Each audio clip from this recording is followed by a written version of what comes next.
As always, for my wife Jamie, and my children Lily and Nicholas. And who can know the truth about motive? Sometimes I think, not even the villain himself. P.D. James, The Black Tower. Part 1.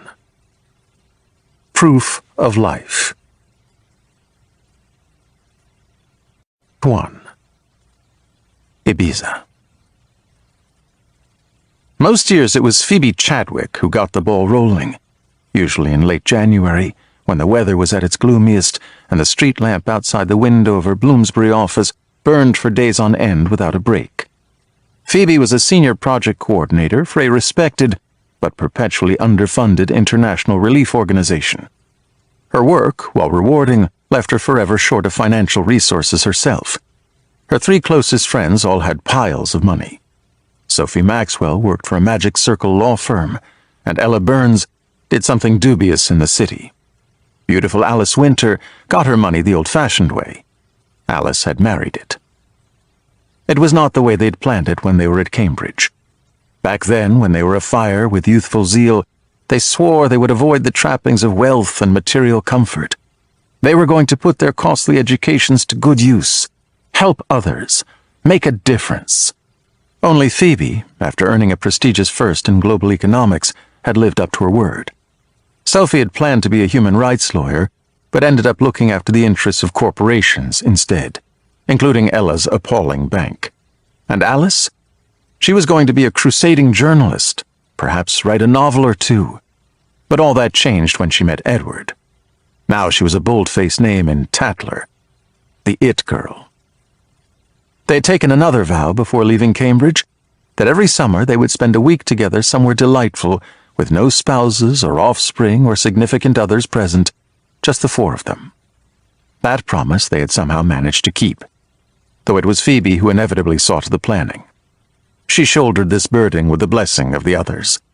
If she could organize an airlift of food and medicine into Darfur, they reckoned, she could arrange something as ordinary as a week-long stay in the south of France. They'd holidayed there twice, first in Saint-Tropez, then 2 summers later in the Luberon, in the same yellow villa where they had filmed that movie. They had done Venice and Tuscany, of course, and no fewer than 3 Greek islands. Looking for a change of pace, they had spent a week cycling across Switzerland. A dreadful mistake. Patagonia had been spectacular, but exhausting. The yoga retreat in the Himalayas, an unmitigated disaster. So disastrous, in fact, that Phoebe feared the trip might be their last.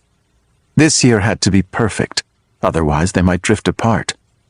Alice was already floating away, held aloft by Edward's billions. Text messages went unanswered for days. Phone calls went straight to voicemail. Even Ella, who was closest to Alice, sometimes had trouble reaching her. Phoebe had all but given up trying. Her work intruded, an outbreak of severe famine in the Central African Republic, and it was officially spring before she had a spare moment to think about the trip. After considering and rejecting several options, she settled on Iceland. Yes, it was cold there in June, but there were glaciers and volcanoes to explore, and the spa at the Blue Lagoon was to die for, or so Phoebe had been reliably informed. She made preliminary inquiries, drafted a proposed itinerary, and forwarded it to the others in a group text. Sophie was game, but Ella groaned.